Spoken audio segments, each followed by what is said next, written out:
Hello साथियों, आज हम सब रेलवे ग्रुप डी का क्वेश्चन पेपर सॉल्व करने वाले हैं। इसमें हम सब साइंस से पूछे गए 25 इम्पॉर्टेंट क्वेश्चंस देखेंगे। आप लोग देख सकते हैं कि जो हमारा क्वेश्चन पेपर है ये 6/9/2022 का क्वेश्चन पेपर है और जो ये टाइमिंग था 12:45 से 2:15 तक का टाइमिंग था और ये सेंटर का नाम भी आप लोगों को दे दिया गया है। इसमें हम सब साइंस के जितने भी इम्पॉर्टेंट क्वेश्चन हैं, टोटल 25 क्वेश्चन होते हैं एक सेट में, हम उन सभी 25 क्वेश्चंस को देखने वाले हैं और इसके अनुसार आप लोग समझ जाइएगा कि 2025 में जो हमारा रेलवे ग्रुप डी का एग्ज़ाम होगा उसमें साइंस का लेवल क्या होगा और किन चैप्टर से क्वेश्चन पूछे जाते हैं, आप लोग ये भी अंदाज़ा लगा लेंगे। तो चलिए साथियों, हम सब क्वेश्चन नंबर 1 से स्टार्ट करते हैं। साइंस का हमारे सामने पहला क्वेश्चन है, दो एक समान प्रतिरोध 12 वोल्ट की बैटरी के साथ समांतर क्रम में संयोजित हैं। परिपथ में क्षय हुई कुल शक्ति 6 वाट है। प्रत्येक प्रतिरोध में धारा होगी। प्रत्येक प्रतिरोध में आप लोगों से धारा पूछा गया है। अब यहाँ पर आप देखिए क्वेश्चन में, तो आप लोगों को कई चीज़ें पता चल जाएंगी। जैसे एक समान प्रतिरोध, ठीक है, जो दो प्रतिरोध है वो दोनों क्या है, एक समान है। एक समान का मतलब होता है कि R1 की जितनी वैल्यू है उतनी ही वैल्यू R2 का है, ठीक है। दो प्रतिरोध हैं तो दोनों की वैल्यू समान है और जुड़े कैसे हैं, तो समांतर में। समांतर का मतलब होता है कुछ इस तरह से दोनों प्रतिरोध जुड़े हुए हैं और बाद में यहाँ पर बैटरी संयोजित है और बैटरी के साथ में इस तरह से कनेक्शन इनका रहता है। अब आगे दिया गया है 12 वोल्ट की बैटरी। साथियों, जो बैटरी है वो 12 वोल्ट की है ना, यानी कि जो हमको V की वैल्यू मिली है वो 12 वोल्ट मिल गई, ठीक है। और कुल शक्ति 6 यानी कि P की वैल्यू हमको मिली है 6 वाट। अब इसमें हम सबको धारा निकालना है, तो हम सभी लोग जानते हैं कि धारा I बराबर फॉर्मूला हो जाएगा P/V, ठीक है। अब यहाँ पर P/V में अगर हम सब वैल्यू रखेंगे तो P का मान आ जाएगा आपका 6 और नीचे आ जाएगा बटे में 12। जब आप भाग कर देंगे तो आपको मिल जाएगा 0.5 एम्पियर, ठीक है। तो धारा हमको कितनी मिल गई साथियों, तो धारा हम सबको मिल गई है 0.5 एम्पियर की। अब दो प्रतिरोध हैं और दोनों बराबर हैं और समांतर में है। जब दो प्रतिरोध हों और दोनों बराबर रहें, समांतर रहें, तो प्रत्येक प्रतिरोध में धारा जो होगी वो आधी आधी प्रवाहित होगी। यानी कि जो R1 में धारा प्रवाहित होगी वो कुल धारा का आधी रहेगी। तो कुल धारा है 0.5, इसका आधा कर दीजिए तो R1 में प्रवाहित होने वाली धारा आपको पता चल जाएगी। तो R1 में कितनी जाएगी, 0.25, आधा करिए तो कितना मिलेगा, 0.25। तो R1 में अगर 0.25 प्रवाहित हो रही है तो R2 में भी सेम धारा ही प्रवाहित होगी। यानी प्रत्येक प्रतिरोध में धारा का मान जो आएगा वो 0.25 एम्पियर आ जाएगा, ठीक है। तो इस तरह से हमारा ऑप्शन नंबर तीसरा सही हो जाएगा, 0.25 एम्पियर। ये साथियों इलेक्ट्रिक चैप्टर से क्वेश्चन पूछा गया है, तो आप लोग अंदाज़ा लगा सकते हैं जो इलेक्ट्रिक वाला चैप्टर है वो इम्पॉर्टेंट चैप्टर है और उसमें आप लोगों को धारा, प्रतिरोध, विभवांतर से संबंधित जितने भी न्यूमेरिकल हैं इन्हें लगाना है और इनसे संबंधित क्वेश्चन पूछे जाते हैं। अगला क्वेश्चन हमारा है, एक वस्तु को एक अवतल दर्पण के सामने उसके फोकस F और वक्रता केंद्र C के बीच स्थित किसी बिंदु पर रखा गया है। प्रतिबिंब की स्थिति और किस बिंदु पर बनेगा और कितना बड़ा होगा, ये सब चीज़ें आप लोगों को इसमें बताना है, जो कि डैश डैश करके यहाँ पर दिया गया। प्रतिबिंब की स्थिति का मतलब है प्रतिबिंब कहाँ बनेगा और आगे पूछ रहा है और बनेगा मतलब बड़ा होगा या फिर छोटा होगा। तो इसके लिए आप लोगों को एक पहले ग्राफ बनाना होगा। इस तरह से एक ग्राफ बनाइए। यहाँ पर अवतल दर्पण बोला है तो हम बाहर की ओर पेंट कर देते हैं और ये बीचों बीच से जो लाइन जाएगी इसको मुख्य अक्ष बोलते हैं। यहाँ पर आ जाता है आपका फोकस दूरी जिसको एफ कहते हैं, और यहाँ पर आ जाता है वक्रता केंद्र जिसको हम सब सी बोलते हैं। अब जो वस्तु है वो एफ और सी के बीच स्थित है। देखिए एफ और सी के बीच स्थित है, तो एफ और सी के बीच में अगर हमारी यहाँ पर एक वस्तु रख दी जाए, ठीक है, ये हो गई हमारी वस्तु। अब वस्तु से जो प्रकाश जाएगा अवतल दर्पण से टकराएगा, टकराने के बाद ये जब रिफ्लेक्ट होगा, अपवर्तित होगा, तो कुछ इस तरह से बाहर की ओर जाएगा। एक दूसरा प्रकाश किरण जो कि एफ से होते हुए जाएगी और इस तरह से बाहर की ओर होते हुए निकलेगी। तो आप देख सकते हैं कि जो प्रतिबिंब बन रहा है वो कहाँ बना है, सी से दूर, ठीक है, सी से दूर बना है और वस्तु से बड़ा आपको बना हुआ दिखाई दे रहा है। हम सी को नीचे न लिख करके थोड़ा ऊपर लिख देते हैं जिससे कि आपको कंफर्म हो जाए कि सी हमारा कहाँ है। तो ये ऊपर की ओर हमारा सी हम लिख देते हैं, ये सी, ठीक है। तो अब देखिए जो प्रतिबिंब बन रहा है वो कैसा बन रहा है, वस्तु से बड़ा बना है और कहाँ पर बना है, तो सी से दूर बना है, ठीक है। तो ऑप्शन नंबर तीसरे में देखिए दिया गया है सी से परे यानी सी से दूर और बड़ा, इस तरह से हमारा प्रतिबिंब बनता है। तो आप लोग दर्पण जो चैप्टर है, दर्पण में आप लोग लेंस से बनने वाले प्रतिबिंब और दर्पण से बनने वाले प्रतिबिंब को अच्छे से आप तैयार कर लीजिए, उससे भी क्वेश्चन आप लोगों को मिलने वाला है। क्वेश्चन हमारा केमिस्ट्री का है। इसमें बोला गया कि दिए गए समीकरण में ए, बी, सी और डी के मान क्रमशः क्या होंगे। साथियों जब इसको आप लोग संतुलित करेंगे, समीकरण को पूरा संतुलित करेंगे, तब आप लोगों को मिलेगा कि ए बराबर 1 होगा, बी बराबर 6 होगा, सी बराबर जो है वो 3 होगा और डी बराबर हो जाएगा 2। तो इस तरह से इसको आप संतुलित करेंगे तो ए, बी, सी, डी की वैल्यू मिल जाएगी, जो कि ऑप्शन नंबर 1 में ही ये वैल्यू दी गई है। तो इस तरह से इसको हम सब हल करते हैं। अगला क्वेश्चन है हमारा, क्या होता है जब सोडियम क्लोराइड के विलयन में सिल्वर नाइट्रेट का विलयन मिलाया जाता है। साथियों जब आप सोडियम क्लोराइड में सिल्वर नाइट्रेट का विलयन मिलाएंगे तो सिल्वर क्लोराइड का एक सफ़ेद अवक्षेप बनता है, ठीक है।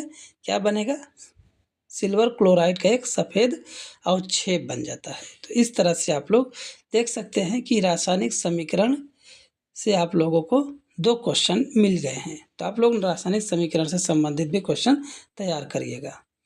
अगला क्वेश्चन साथियों बहुत ही इम्पोर्टेंट है और बहुत ही घुमाऊ क्वेश्चन है। अगर इसको आप लोग हल्के में लेंगे तो निश्चित ही क्वेश्चन आप लोगों से छूट जाने वाला है। मैं आप लोगों को अच्छे से समझाता हूँ, आप लोग समझ जाइएगा तो फिर इस टाइप के क्वेश्चन आपसे छूटने वाले नहीं हैं। अब प्रश्न में कह रहा है, आई धारा वाले एक सीधे धारावाही चालक से R, 2R और 3R दूरी पर स्थित 3 बिंदुओं P, Q और S पर विचार कीजिए। क्रमशः बिंदुओं P, Q और S पर उत्पन्न चुंबकीय क्षेत्रों BP, BQ और BS के परिमाण के बारे में निम्न में से कौन सा कथन संबंध सत्य है। अब देखिए एक चालक दिया गया, एक चालक है जिसमें धारा I प्रवाहित हो रही है, इस चालक में धारा I प्रवाहित है, इससे दूरी पर 3 बिंदु हैं। एक बिंदु यहाँ पर P है, दूसरा बिंदु इससे थोड़ा दूरी पर है जिसको Q बोला गया और तीसरा बिंदु इससे भी ज़्यादा दूरी पर है जिसको S बोला गया है, ठीक है। अब एक R दूरी पर है, दूसरा 2R दूरी पर है, तीसरा 3R दूरी पर है। इस तरह से इनकी दूरियां हैं। अब तीनों बिंदुओं पर चुंबकीय क्षेत्र अलग अलग उत्पन्न हो रहा है। जैसे P वाले पे चुंबकीय क्षेत्र कितना है, BP है, यानी P पर उत्पन्न चुंबकीय क्षेत्र है BP और Q पर उत्पन्न चुंबकीय क्षेत्र है BQ और इसी तरह से S पर चुंबकीय क्षेत्र जो उत्पन्न हो रहा है वो कितना है, तो BS है, BS है, ठीक है। अब इसमें जो बिंदु चालक के नज़दीक होगा उस पर सबसे ज़्यादा चुंबकीय क्षेत्र उत्पन्न होगा। इसको आप लोग याद रखिएगा, चालक के जो बिंदु नज़दीक रहता है उस पर ज़्यादा चुंबकीय क्षेत्र उत्पन्न होता है। तो सबसे नज़दीक कौन सा बिंदु है साथियों, तो P है। तो P पर चुंबकीय क्षेत्र जो उत्पन्न होगा वो सबसे ज़्यादा रहेगा। तो चुंबकीय क्षेत्र P पर कितना उत्पन्न हो रहा है, BP उत्पन्न हो रहा है। तो ये सबसे ज़्यादा हो गया। अब P से दूर कौन सा बिंदु है, तो P से दूर आप लोग देखिए तो Q है, ठीक है। तो Q पर जो चुंबकीय क्षेत्र उत्पन्न होगा वो P से कम रहेगा, ठीक है। तो यहाँ पर Q पर कितना उत्पन्न होगा, वो हो जाएगा PQ। तो BQ चुंबकीय क्षेत्र जो है वो BP से कम रहेगा।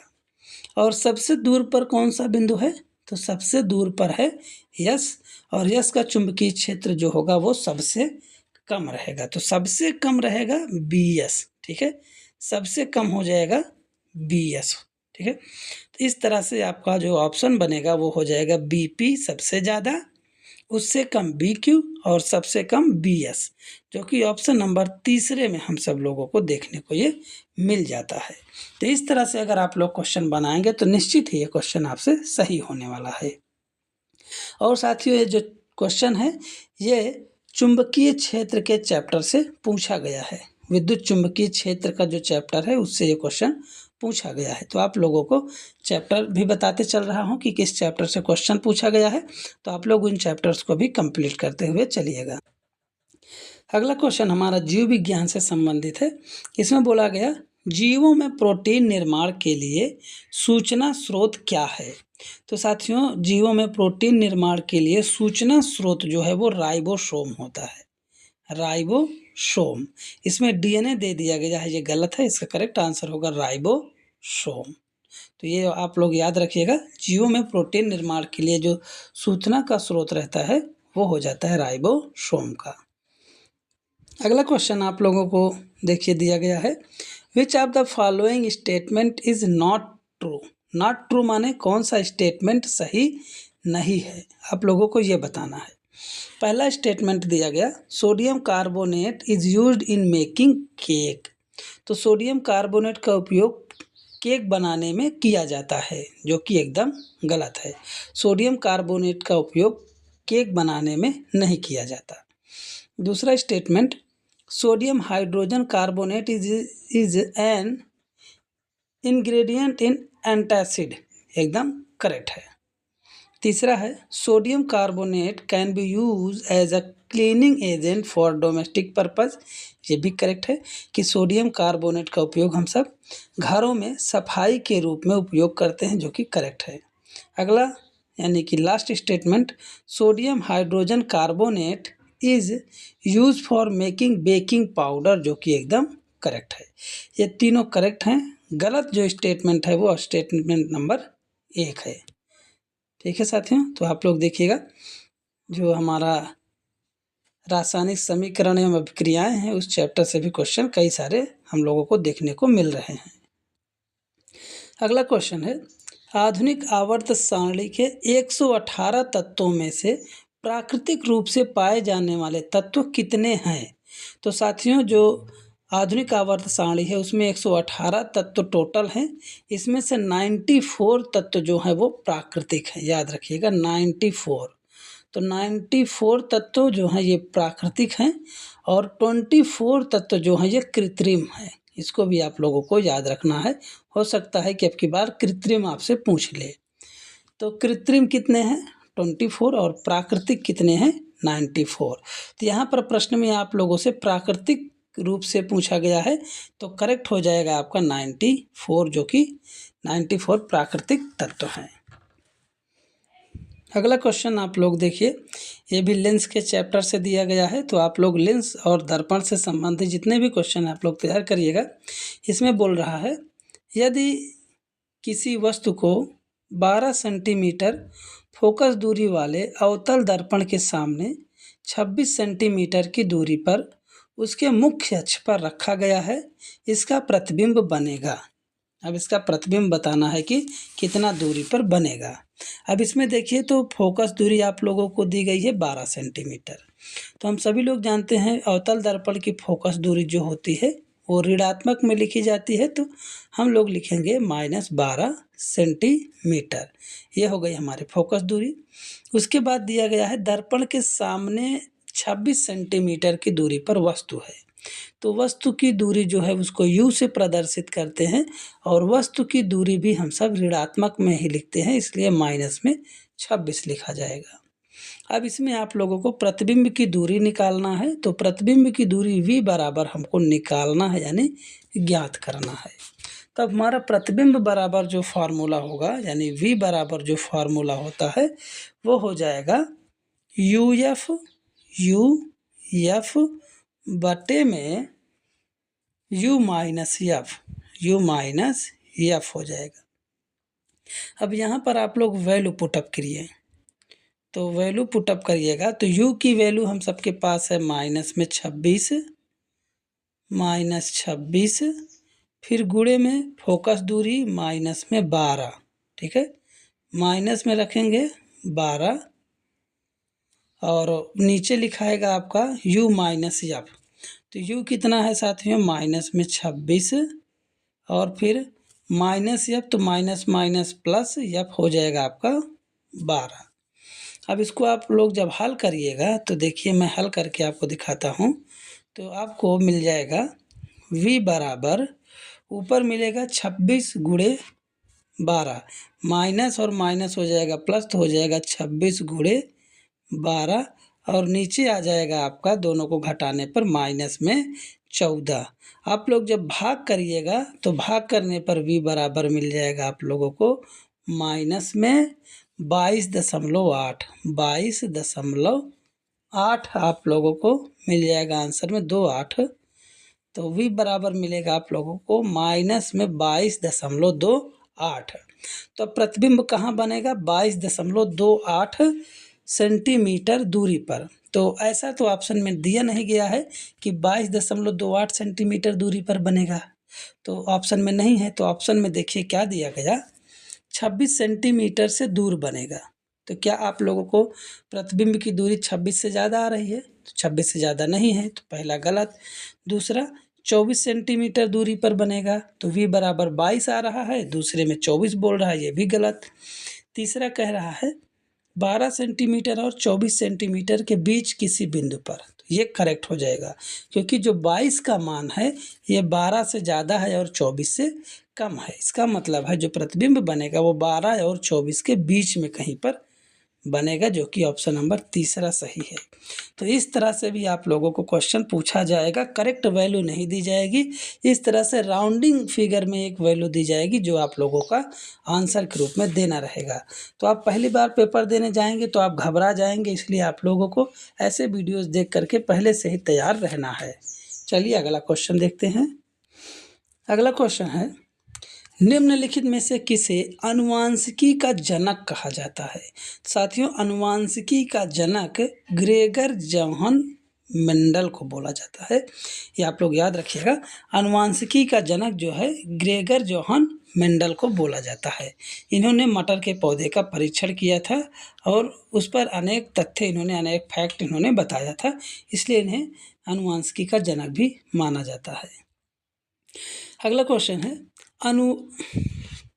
आधुनिक आवर्त वर्गीकरण द्वारा प्रस्तुत किया गया था। अब आधुनिक आवर्त वर्गीकरण किसके द्वारा प्रस्तुत किया गया था, तो साथियों ये प्रस्तुत किया गया था हेनरी मोजले द्वारा, ठीक है।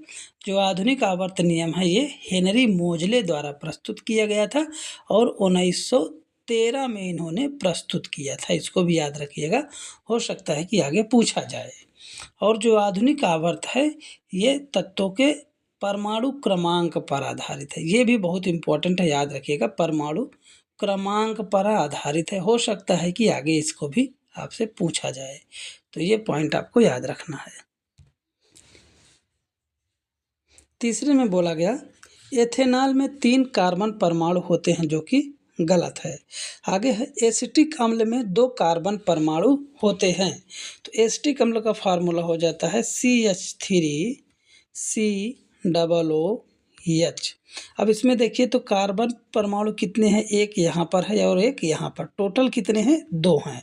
तो एसिटिक अम्ल में 2 कार्बन परमाणु होते हैं, ये ऑप्शन हमारा सही है। तो लास्ट वाला जो है ये सही है। अब अगला क्वेश्चन हम देख लेते हैं। प्रकाश संश्लेषण की प्रक्रिया के दौरान निम्नलिखित में से किसका उत्पादन अपशिष्ट उत्पादन के रूप में होता है। तो साथियों, जब प्रकाश संश्लेषण होता है तो उस समय अपशिष्ट के रूप में पौधे क्या उत्पादित करते हैं या फिर क्या निकालते हैं? तो साथियों, पौधे अपशिष्ट के रूप में ऑक्सीजन का उत्सर्जन करते हैं। ठीक है, याद रखिएगा, पौधे जब अपशिष्ट निकालेंगे तो वो ऑक्सीजन के रूप में निकालते हैं। तो पौधे का अपशिष्ट हो जाएगा ऑक्सीजन। मानव में आहार नाल का इनमें से कौन सा भाग अपशिष्ट पदार्थ का उत्सर्जन करता है? अब साथियों, इसमें आपको बताना है कि आहार नाल का कौन सा भाग है जो अपशिष्ट पदार्थ को शरीर से बाहर निकालता है। तो इसका करेक्ट आंसर हो जाता है मल द्वार, जिसको हम सब एनस बोलते हैं। ये आंत का सबसे लास्ट वाला भाग होता है और ये भाग ही शरीर के अंदर से जितने भी अपशिष्ट ठोस पदार्थ होते हैं उन्हें शरीर से बाहर निकाल देता है। तो आंत का सबसे अंतिम भाग क्या हो जाएगा? एनस हो जाएगा, जो हमारे शरीर का सभी अपशिष्ट ठोस पदार्थों को शरीर से बाहर निकालता है। तो इसका करेक्ट आंसर भी आप लोगों का मल द्वार हो जाएगा। प्रतिरोधकता की एसआई इकाई क्या है? अब यहाँ पर आपको एसआई इकाई भी याद करके रखना है, वो भी आपसे पूछा जाएगा। यहाँ पर प्रतिरोधकता की एसआई इकाई पूछा गया है, तो प्रतिरोधकता की एसआई इकाई हो जाएगी ओम मीटर। ठीक है, और ओम जो है ये प्रतिरोध की इकाई है और मीटर जो है ये लंबाई की इकाई है। ओम मीटर किसी की भी इकाई नहीं है। तो इस तरह से आपको याद। अगला क्वेश्चन हमारा है, किसी प्रतिरोध के सिरों पर विभवपात और संगत धाराओं के मान निम्न तालिका में दिए गए हैं। यदि प्रतिरोध ओम के नियम का पालन करता है तो यक्स और वाई का मान क्रमशः है। अब इसमें आप लोगों को यक्स और वाई का मान बताना है। यदि प्रतिरोध ओम के नियम का पालन करता है तो अब इसमें क्या करिए, सबसे पहले देखिए आप लोगों को दो चीज़ें दी गई हैं। एक तो वोल्ट दिया गया है, दूसरा नंबर धारा दी गई है। ठीक है, दो चीज़ें आप लोगों को दी गई हैं, वोल्ट दिया गया है और धारा दी गई है। अब इसमें आप लोगों को प्रतिरोध निकालना है। ठीक है, प्रतिरोध आप लोगों को निकाल लेना है। तो सबसे पहले हम सब क्या करेंगे, प्रतिरोध निकालेंगे ओम के नियम से। ठीक है, तो प्रतिरोध जो है वो सभी जगह पर बराबर होगा, एक ही प्रतिरोध के अलग अलग मान दिए गए हैं। तो प्रतिरोध R बराबर जो फॉर्मूला होगा वो हो जाता है V/I। ठीक है, तो हम अगर पहले वाले टेबल से लें, जो पहला वाला टेबल है, तो यहाँ पर विभवांतर दिया गया है 0.8 और धारा दी गई है 0.2। आप अगर हल करते हैं इसको तो मिल जाएगा आपको 4 ओम। तो प्रतिरोध कितने ओम का यूज किया गया है साथियों? 4 ओम का। तो इतना हम सबको याद रखना है। तो प्रतिरोध कितने ओम का है? 4 ओम का है। ठीक है, अब चलिए हम सब यक्स और वाई का मान निकालते हैं। तो यक्स कहाँ पर है? तो आप लोग देख सकते हैं यक्स हमारा यहाँ पर है। यक्स क्या है? वोल्ट है। तो हमें यक्स की वैल्यू निकालने के लिए क्या करना होगा? वोल्ट की वैल्यू निकालना होगा। ठीक है, तो यक्स बराबर क्या है? वोल्ट है। तो यक्स बराबर हो जाएगा हमारा I/R।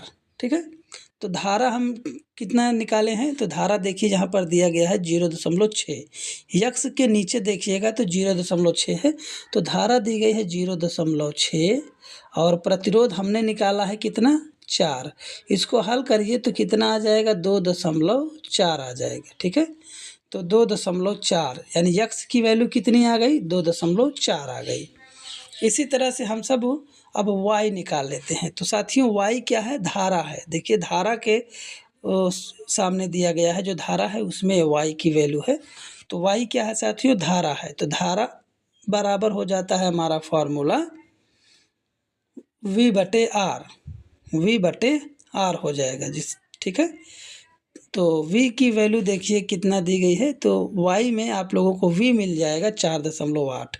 ठीक है, और प्रतिरोध कितना निकाले हैं हम सब? 4 निकाले हैं। भाग कर दीजिए, कितना आ जाएगा? 1.2 आ जाएगा। तो 1.2, y की वैल्यू 1.2 और x की वैल्यू 2.4। तो यहाँ लिख देते हैं साफ साफ, x की वैल्यू 2.4 और y की वैल्यू आ जाएगी 1.2। तो ये कहाँ पर है ऑप्शन में? तो ऑप्शन नंबर 4 में ये चीज़ें आप लोगों को देखने को मिल रही है। तो इस तरह से भी आप लोगों को क्वेश्चन आएगा और आप लोगों को लगाना पड़ेगा। अगला क्वेश्चन है, पौधों द्वारा उत्सर्जित होने वाले अपशिष्ट उत्पाद गोंद और राल पौधों के किस भाग में संग्रहित होते हैं? तो पौधों से उत्सर्जित होने वाले जो गोंद और राल होते हैं, ये साथियों पुराने जाइलम में संग्रहित हो जाते हैं। पुराने जाइलम में गोंद और राल जो है ये दोनों संग्रहित हो जाते हैं। ये पौधे के एक रूप से अपशिष्ट होते हैं जो पौधे इनमें संग्रहित कर देता है और बाद में इसी में ये सूख जाते हैं। अगला क्वेश्चन है, कागज की अपशिष्ट को कैसे कम किया जा सकता है? तो कागज जो है एक प्रकार का अपशिष्ट है, उसको आप लोग कैसे कम करेंगे? पहले में बोला गया उसे नष्ट करके। तो साथियों उसको नष्ट करके हम कागज को बर्बाद कर सकते हैं, पुनर्चक्रण के द्वारा, पुनः उपयोग करके उसे जला करके।